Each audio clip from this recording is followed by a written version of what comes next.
This past Tuesday, we had our lunch and learn as we were preparing for our Day of Remembrance, Yom HaShoah, and a member of our congregational family and active in our community, Judith Kallman, shared with us her Holocaust survivor testimony, and we were able to read and reflect upon her new memoir, A Candle in the Heart. And when you read it, I haven't seen Judith. I don't have my glasses here, but if she's here, I'm not embarrassing her. But she described how her mother lit Shabbos candles each and every Friday night, even when it made her family a target of anti-Semites. And it really struck me Tuesday that it was a reminder of how important it is for us as Jews never to allow our special, our unique light to be extinguished. And what also was important, and I think appreciated, was that we had this testimony together with our Shalom Center for Interfaith Learning and Fellowship, and our neighbor, Reverend Lemler, facilitated discussion, and after he heard the testimony, he offered the prayer of what he called an eternal sacred charge: never again. And I think that when Reverend Lemler utters those words, for us as Jews, it's so important to realize that our co-religionist brothers and sisters join with us and share with us in this eternal charge. And in a moment, the president, my dear friend, President of Greenwich Fellowship of Clergy, Monsignor Alan Detcher, is going to offer a prayer. And when he does so, it's reflecting the words and the thoughts and the actions and the deeds of all the righteous Gentiles, epitomized by Pastor Dietrich Bonhoeffer, a Christian martyr who lost his life in resisting the Nazis. And Bonhoeffer wrote in 1933, with the rise of Hitler to power, he wrote to his fellow German citizens, "It's our responsibility to always question state injustice and to call the state to responsibility. It's always our obligation to help the victims of injustice, whether they are church members or not. And we have to do everything possible to halt the machinery of injustice." Tonight we're blessed with further testimony, and Martin, I want to thank you for coming and blessing us. We're here to hear you, to hear the testimony, to recall the horror that occurred to our people, but to remember that we observe Yom HaShoah not just today, we remember and pledge never again for the rest of eternity. Monsignor, come up as we bear witness to all the individuals who realize we can't allow injustice to occur to anyone because it creates a world where injustice, God forbid, would prevail.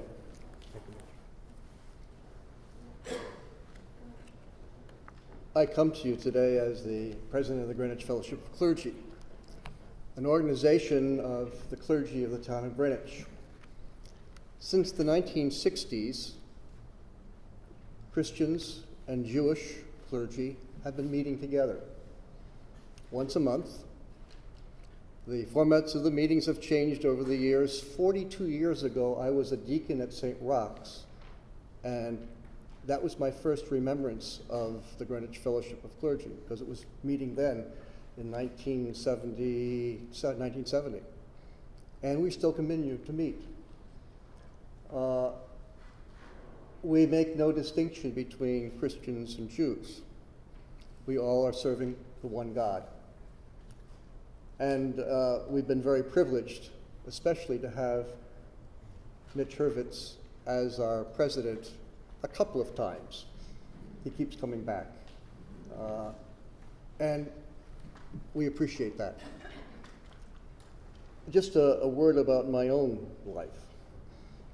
I was born in Byram, raised in Byram, went to Byram School and Greenwich High School.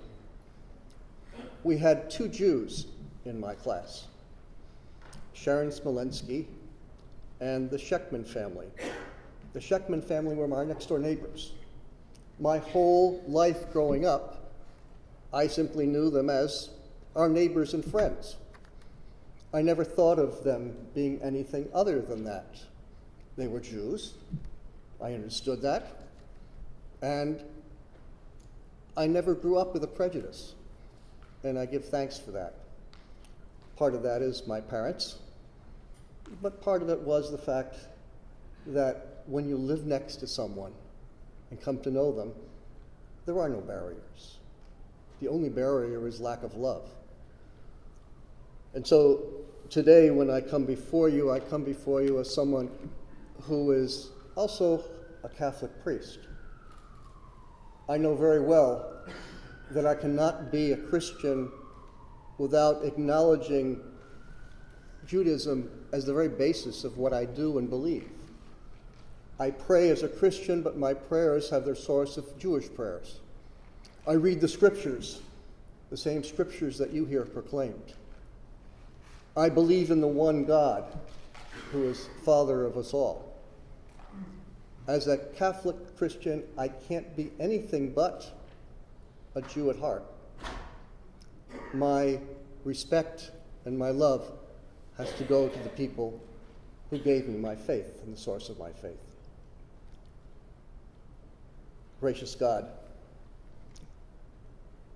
you are always present among us, even when the reality of evil seems to overcome all things. We as Christians confess that the Shoah would not have been possible without us. We acknowledge our sin. We ask for forgiveness. Help us always to be aware of the horror of hatred. Help us always to be thankful for the gifts that you have given to your people. Inscribe on our hearts your law of love, a law that tells us that never again should the sin of the Shoah happen among us. We praise and bless you, God, for you are the creator of all that is good, the source of all life. Amen. Good evening, friends. My name is Peter Tessie. I serve as your first selectman here in the town of Greenwich. And I'm here this evening on behalf of the citizens of our town and as an individual to show respect for the memories of the millions of people who lost their lives through the atrocities of the Holocaust, as well as join with you in pledging that this shall never happen again.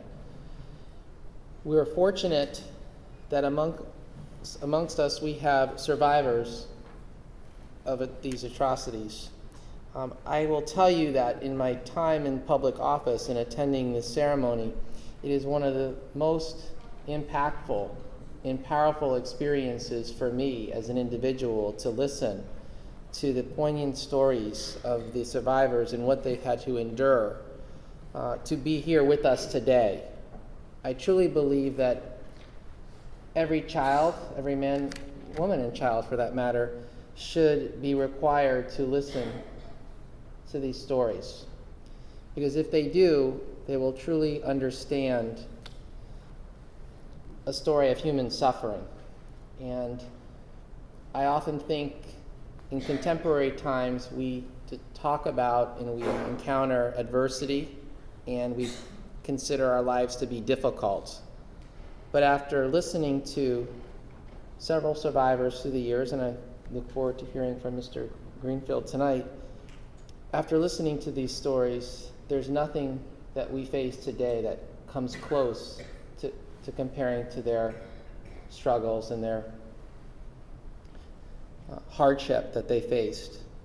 So my respect for those who perished, in my admiration and love for those who survived, and that we all commit and pledge as a community, as a state, as a country, and as a world that these things not happen, and that we use whatever force within our being to recognize perhaps when these situations begin to arise and look to avert them at all costs.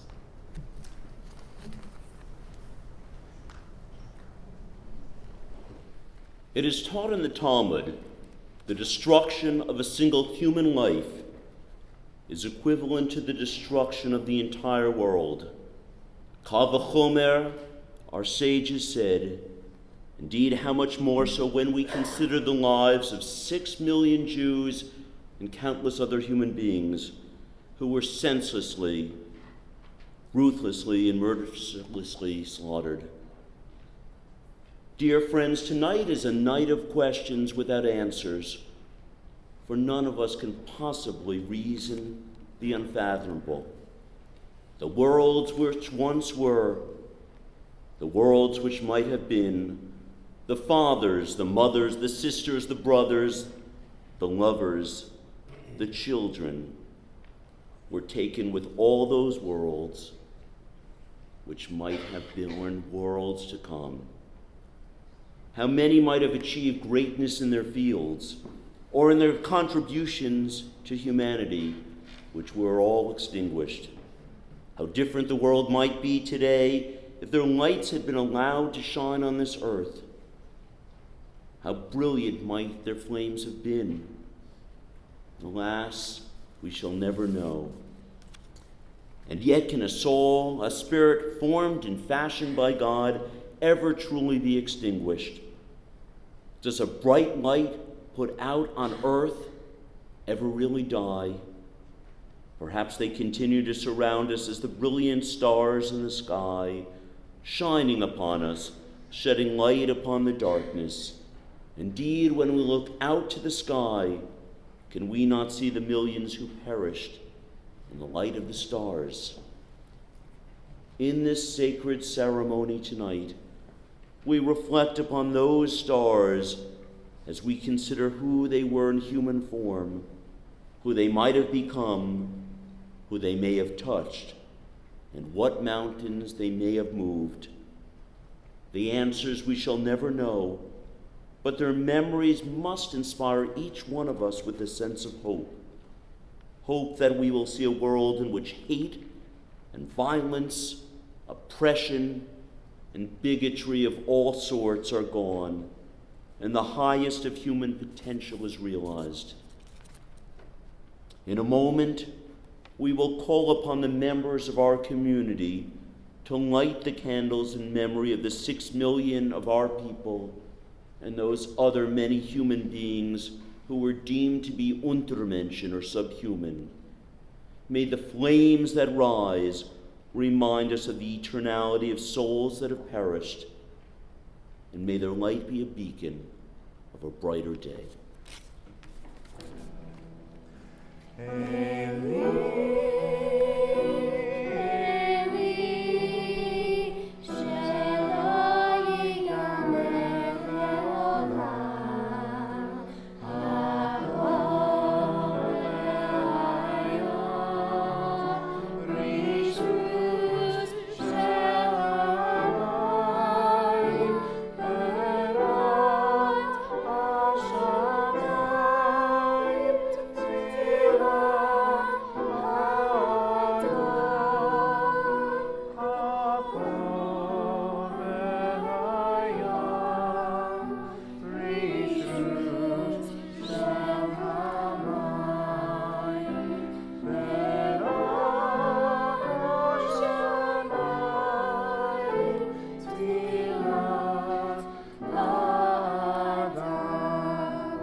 We of the second generation accept the obligation of our legacy.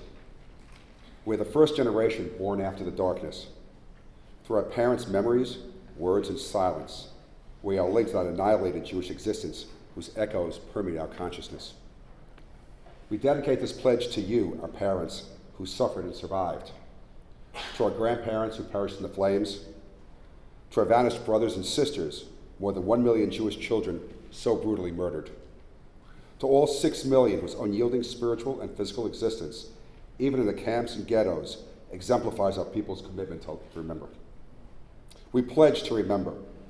We shall teach our children to preserve forever that uprooted Jewish spirit which could not be destroyed. We shall tell the world of the depths to which humanity can sink and the heights which were attained, even in hell itself. We shall fight anti-Semitism and all forms of racial hatred by our dedication to freedom throughout the world. We affirm our commitment to the state of Israel and to the furtherance of Jewish life in our homeland. We pledge ourselves to the oneness of the Jewish people. We are your children. We are here.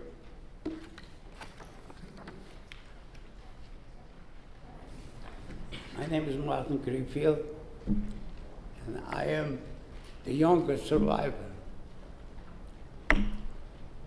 And I'm 83 years old. But I lost my whole family, and I was the only person who survived. I was born in Czechoslovakia in 1928 in a free country, and I thought I had the greatest childhood. My cheder started at 3 years old, and I learned Hebrew. I went to school, and in 1938 it all ended because we were occupied. So we were taken away, and my dad was taken away, and then they wanted to take me when I was 11 or 12 years old, so my father sent me to Budapest to some cousins, and I came there as a child, and I wanted my father to send my friend who couldn't afford it to go. Without him, I'm not going, so I took Yitzchak with me. And I was born not as Martin Greenfield. I was born as Maximilian Simon Grunfeld. That was my name. I should have kept it because if I came in the clothing business, it would have been a great name. I could have sold more suits with Martin Grunfeld. But I wanted to become an American, so I changed it to Martin Greenfield. But that was before I got here. In Budapest, I used to work, and then my father got away from his work camp, and he became a partisan in Yugoslavia with Tito. And then he came to Budapest. I got hurt, because I was a grease monkey there. I wanted to do some work. I didn't want my parents to send me money or anything like that. And he came to take me home for Passover. And when I got home, because I haven't seen my younger brother, because we were 4 children, I was the oldest, and my grandparents and my uncles and whatever, and so he took me home. The first Seder, the second Seder, they surrounded the house, and they took us to a ghetto. My grandfather, Abraham, I'm a Levi, and he was Abraham the Levi, strong man, tall man, and he had a black beard. And the first thing they wanted the Gestapo to cut his beard. 3 people couldn't hold him down because he said, "That's my strength, you can't cut my beard." But they did it. And then we were there, and then from there they took us in a boxcar to Auschwitz. Whatever long it took, and that was the last time we were separated. My dad and I were to the right, and that's when I saw Mengele, a person that I'll never forget. Looking at his boots, I could see my picture. And he's the guy who made the decision who goes to the left and who goes to the right. He wanted my mother to go to the right. She should drop my brother, who was only 4 years old. So she would go. So my father, we were tattooed and they took us to the other side. You must remember, these were intelligent people who were educated, and they took people who were not guilty of anything. We were just born accidental Jews. And accidental Jews, they wanted to destroy in the world. And I couldn't understand that. I was a young kid. I figured, why are they bothering us? And what did they do wrong? My father was an engineer. He built Czechoslovakia. And we were in a free country. Masaryk was a president. He wanted to be it should be like in America. It was a free place. But these people took us. And the minute we were tattooed with my father sat me down and he said, together we could never survive. And I said, I am never going to be separated from you. He says, we could be separately, we suffer for each other, and son and father never survive. So I am a strong man, you are a strong man, think about surviving, and when they call a number, I'm going to volunteer you to whatever job they ask for. So he called my number, and I didn't want to go. And then when they called me out, and I was running back to my father, I was bitten by their dog, and then they dragged me away, and then they took me to Auschwitz. You know, we were in Auschwitz, but they took me to Birkenau, where they had the gas chambers, and I never saw my father again. And I went to work. First, whatever job they showed to me, they put me, because they volunteered, they asked for a tailor or something, so they put me in the tailor shop. I didn't even know about tailoring, I didn't even know a needle. But they showed me how to wash shirts for the Gestapo, and then I kept on rubbing it. It was so dirty, the shirt got rubbed, and he came to pick it up. So he beat me up and he threw the shirt at me. That shirt might have saved up some things, because then I asked the guy, how do we fix the shirt? And he said, take a piece and I'll show you how I sew on a collar for you and you'll be fine. And I put on the shirt. I was the only guy who had a shirt. So when I came in someplace, I could go any place. They thought I was somebody. Maybe that's what taught me to go into the clothing business, because I felt how important that shirt was for me in the concentration camp.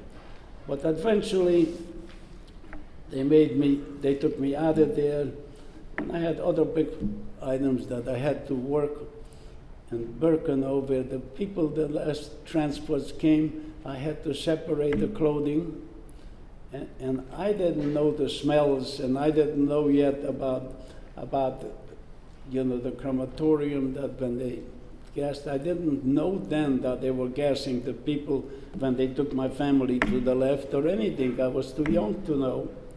I wasn't even bar mitzvah yet. So I kept on working, and then they taught me how to become a bricklayer. And I was a bricklayer. And you must remember that it was Rosh Hashanah, and we were trying to pray together with my other guy who was working next to me. And you're not going to believe this, that I am talking to him and he doesn't answer me. And the guy was taking a pot shot and he killed him, shot him from the bottom, the Gestapo, just for fun. And you thought that I was going to be shaken up or something. I was never afraid to die, because I figured it's not under my control. Whatever happens, happens. But he didn't kill me. But after a while, they had another factory, the Buna, and they put me in the factory to work because they wanted to get artificial for their trucks. They didn't have no gas and stuff. But every time the factory got finished, it was bombed, and they would never let us go to a shelter. Every time the bombs fell, we already got used to it. When you heard the bomb, don't worry about it. If you don't hear it, you better go someplace because you're going to get hit. Yet the Americans bombed the factory. Do you think that anybody would have liberated us? No. Whether it was Roosevelt, whether it was who, I don't know. But they knew about the concentration camp because they never bombed us in. They bombed the factories, but of course they wouldn't let us hide. And some of us got hit and others didn't get hit. Then came the winter, and the Russians were coming, and we had a death march, and I was in the death march. It was the coldest time. Anybody in that death march that couldn't walk was shot and was left over. You know how many we started? 10,000? 500 of us survived. I was one of them. You think I'm a hero? No. Because any one of us, no matter what happens to us Jews, whatever we are born, we are always going to stay what we are, and I found that out. But that I'll tell you later, after we were liberated. When the first man came over to me, he said he was a rabbi. But that was much later. So I'll tell you that story later because I didn't get to that liberation yet. But when I got to, Gestapo gave me his back to carry, and I said to the boys who were walking, who were not killed yet, open the bag, see what's in there. It's ammunition, it's very heavy, throw it out. Did you find any food? Yes. Found the food, let's eat it together. He says he's going to shoot you, but then we're not going to be hungry if I'm shot. So I wasn't afraid. Then he came looking for me. They put me under the snow, and he had to run away because they had to take him. And maybe someday God was looking out for me, saved me. And I got to Greenwich. They put me in another open car to Buchenwald. And Buchenwald was another concentration camp. Every time you walk through Buchenwald, the lady would pick somebody, a nice young face. They skinned them, and they had shades made of our skin.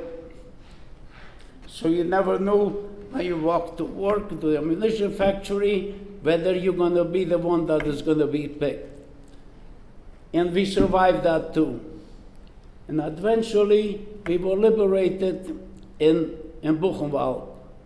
April the 11th, Eisenhower liberated us with his army. But we were already liberated because they had organized something that they took the people out. I wasn't part of that. I only brought in whatever they asked me to bring from the ammunition factory. And that's when a man came over, a soldier. He spoke Yiddish. He said, I'm a rabbi.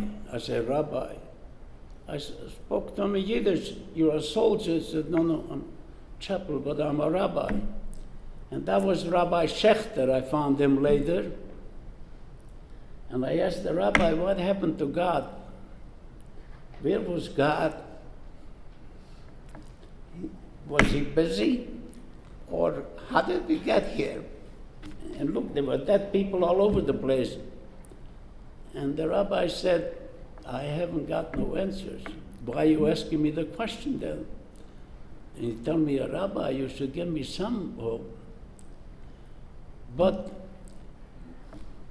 when I came to America, when came here in 1947, I never wanted to talk about the past in the beginning. I was just thinking about the future. Because I thought when I got to this country, maybe I died and maybe I'm in heaven too. Because I could do anything I wanted to do. Because there was so much freedom. I said, I want to be an American boy, so I didn't talk. 40 years later, my wife was with me when we had a gathering in Washington. And then we met the people from concentration camp and stuff.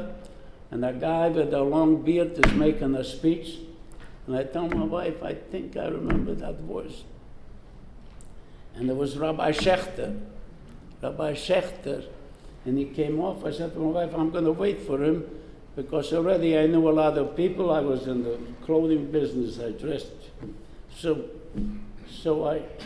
I sit in the front so I could, somebody. And Rabbi Schechter came out and I said, Rabbi, remember Buchenwald? Remember the boy who made cry? He says, I never forgot you. He hugged me. Rabbi Schechter. He says, I was never ready to answer your question because I never saw anything like this in my life. Because there was another man came to our shul at the synagogue in the Hamptons. He was a minister and he was also a scientist, so he came from Israel to help something. But our Rabbi Schneier invites everybody to speak to us, and he came to speak about Buchenwald and about the 11, how his father, everything happened to him the 11th. He got bar mitzvah, he got married, and he says, because of my father, who was liberated the 11th, and a rabbi came over to him and he asked him, what can I do for you? He says, I would like tefillin. And he came and he brought him his tefillin. He says, and I had those tefillin from Schechter. I says, well, I didn't get the same answer from Rabbi, and I didn't get no tefillin, but I'm very good friends with Rabbi Schechter because I could understand what happened. Because you see, all of us that are liberated, like me, I'm left all alone, but today, I came to this country, I worked hard, I became somebody, I dressed presidents, the same first job I had at 3G clothes. They told me to take care of President Eisenhower's suits. I said, Eisenhower's a general. He says, no, he's the president of Colombia. Oh, excuse me, but he liberated me, I will take care of him. And then I used to write notes in his pockets when I became somebody to try and when he didn't do something right. And then they said that they have a Taylor Eisenhower who helps them out politically.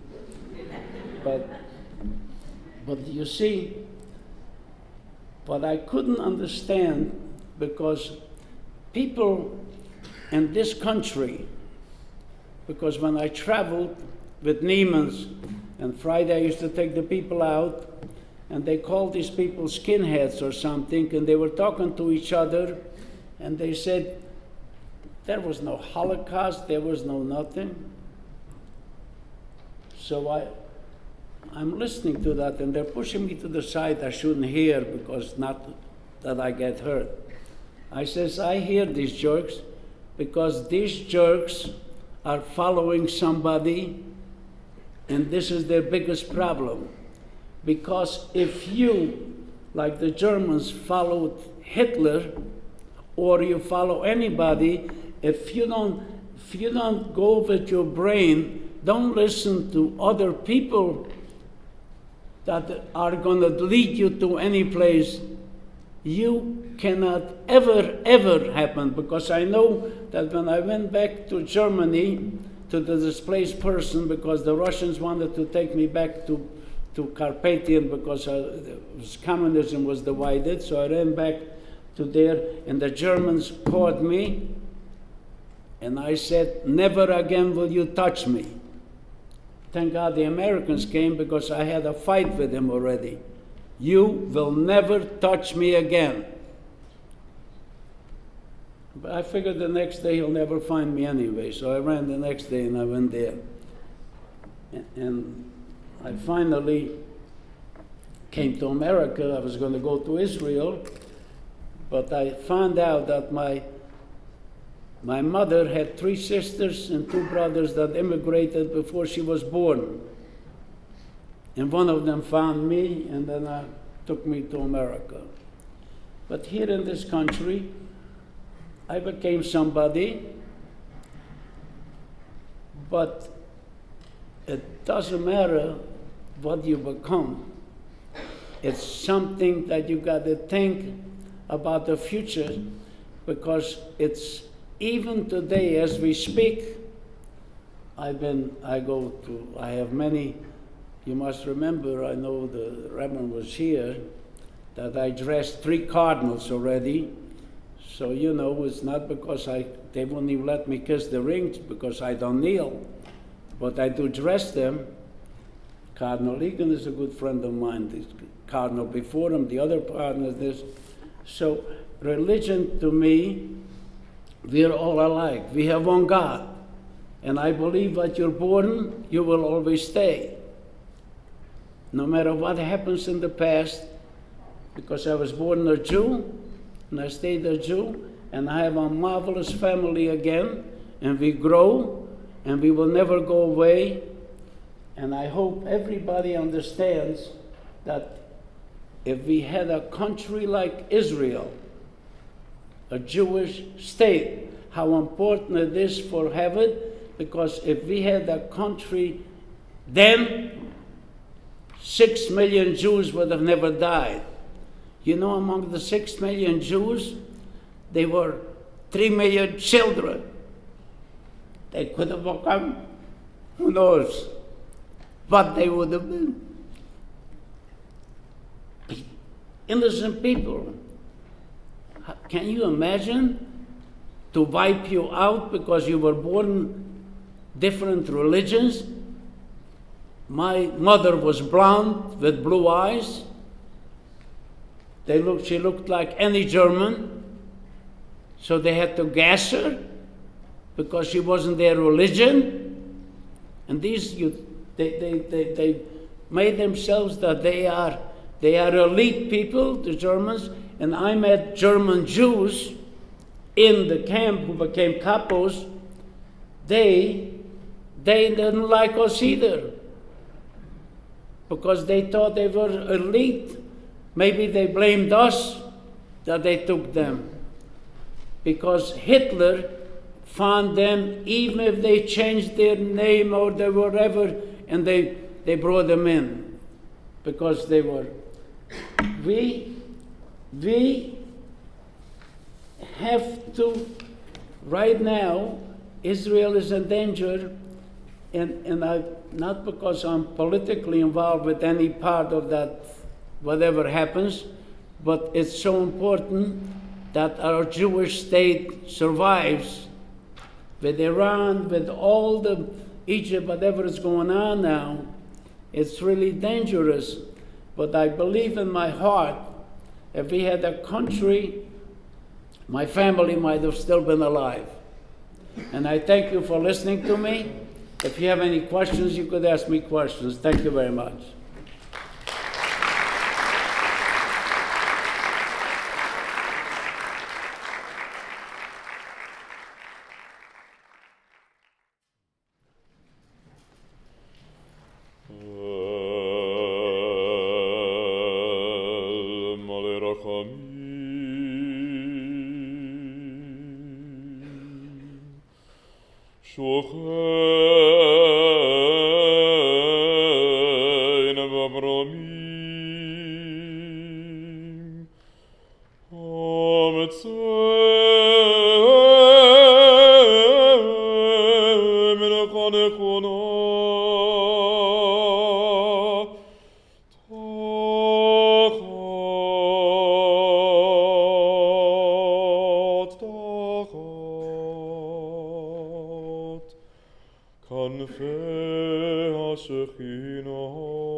וטהרים,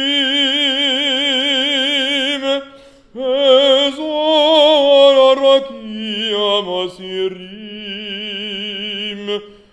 נשמור כל אלה שהזכרנו היום לברכה.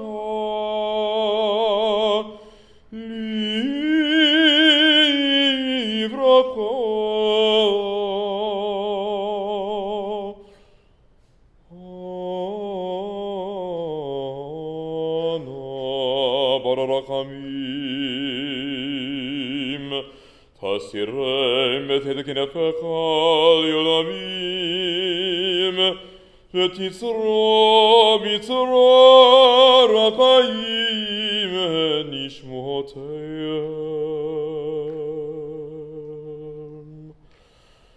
וינוחו משכבותם,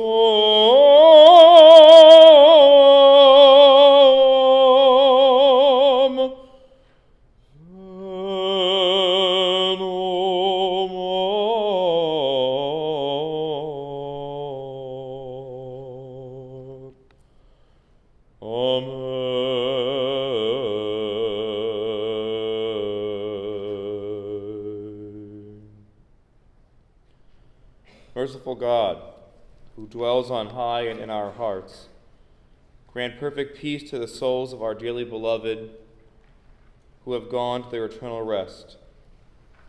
Shelter them in your divine presence among the holy and pure, whose radiance is like the brightness of the firmament. May their memories, and the memories of all whose lives were taken in the Shoah, inspire us to live justly and kindly. May their souls be at peace, and may they be bound up in the bond of eternal life. And let us say together, Amen. Since 1973, I've been privileged to be serving Kavrat Divrei Torah here in Greenwich. So it's been virtually 40 years. I've also had the opportunity to, during those 40 years, be at many commemorations like this one, where the whole reason we are here in what has now become the most serious moment in the Jewish year is to light 6 yahrzeit candles and to do what we can to sustain the memory of 6 million of our family who perished in the darkest night of human history for no other reason, as we just heard, not because they were guilty of anything, but by an accident of birth they were Jewish. Maximilian, you were right about everything but one thing. You are a hero. Not because you survived, although that probably was heroic too, and you're probably much too modest.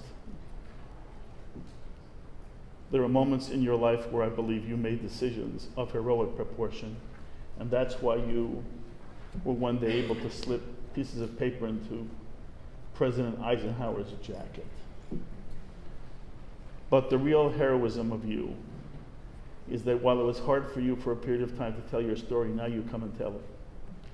And you tell it in ways that inspire us. And you relate it to the state of Israel today and the Jewish future. Your story must be told. And I'm not one of the Jews who says never again. I'm sorry, it's just not who I am. I don't care if never again is never again. Meaning, if the Messiah came today and promised me there would never be another Holocaust, I still want to come here on Yom HaShoah. I'm here on Yom HaShoah not because of never again. I'm here because of you. And I'm here because of your father. And I'm sorry you didn't survive. You were so lucky to have that father. You didn't tell us his name. What was your father's name? My father's name was Yosef Halevi. Yosef Halevi was a blessing to you. Yeah. And therefore he's a blessing to us. My grandfather was Abraham. I heard Abraham. Abraham Halevi, and they cut off his beard, and I'll always imagine him with the beard. I'm Moses. Moses, Moshe. Moshe. Forget Maximilian. Moshe Levi. Moshe Levi. Good for you. Moshe Levi, and I am named after my grandfather's father, Moshe. And that's our generation. So you're Moshe ben Yosef ben Avram ben Moshe. Well, I got it right somewhere. You're a hero because you had the courage to come here and share with us. And you connect us to all those who didn't come out with you, all those who died on the march with you, all those who died in the crematorium.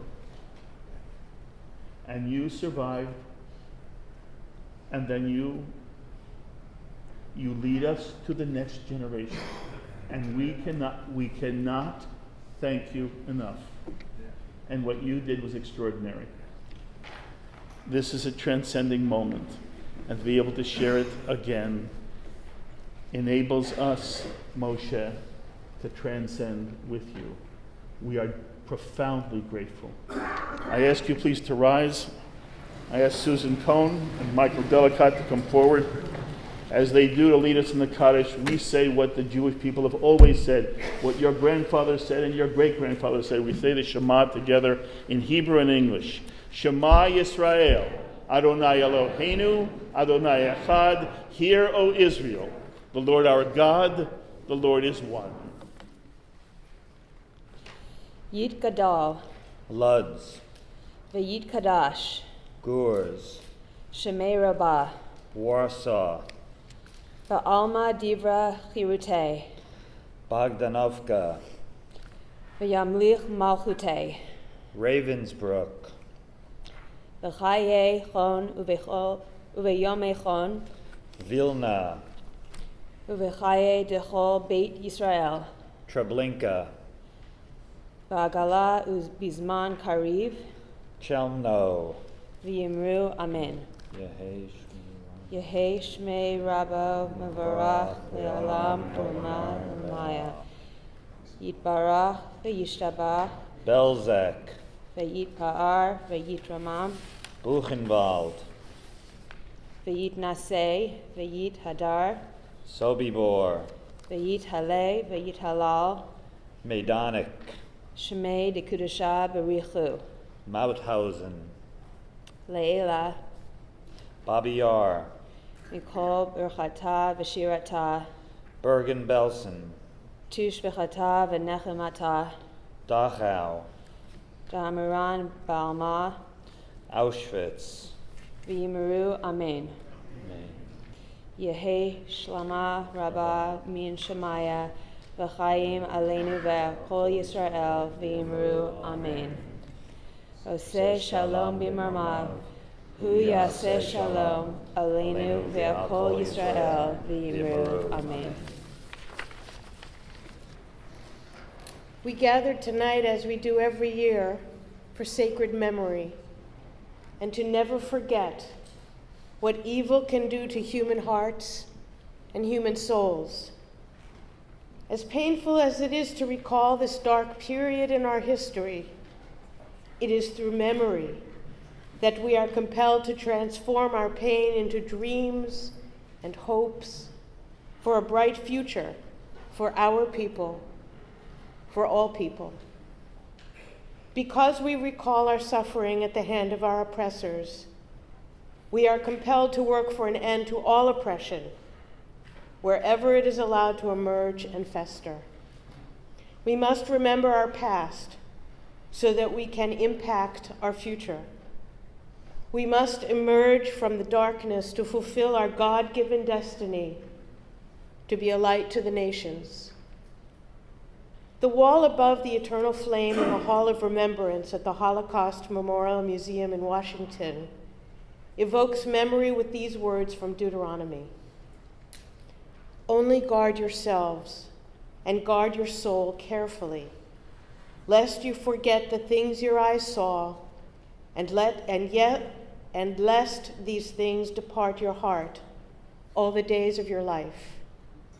And you shall make them known to your children and to your children's children.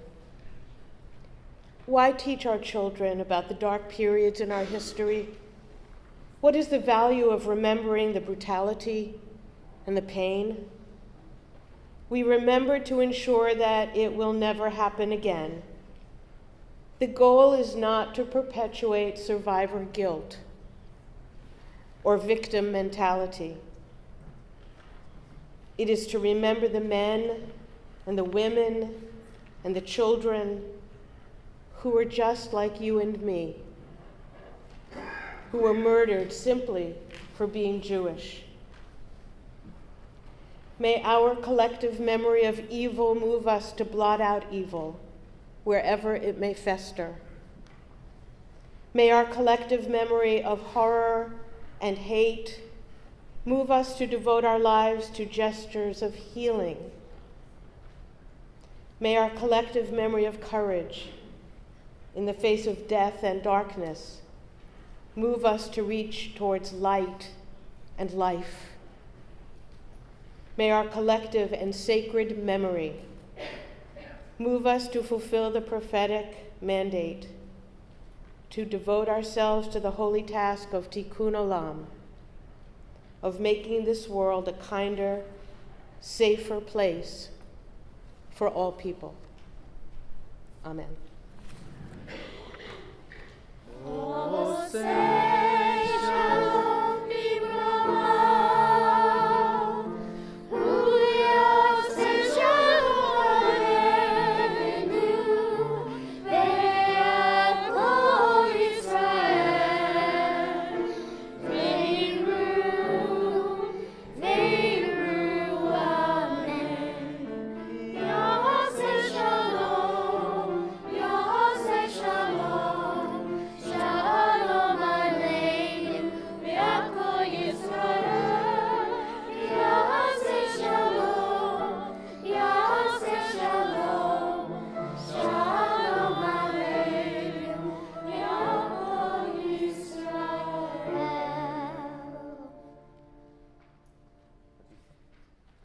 Please rise for Hatikvah.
Good evening.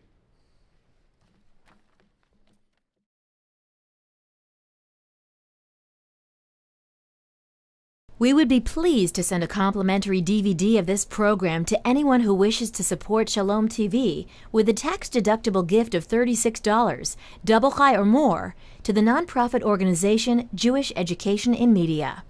Simply visit the Shalom TV website homepage and click on the Donate button to make a donation by PayPal or your credit card.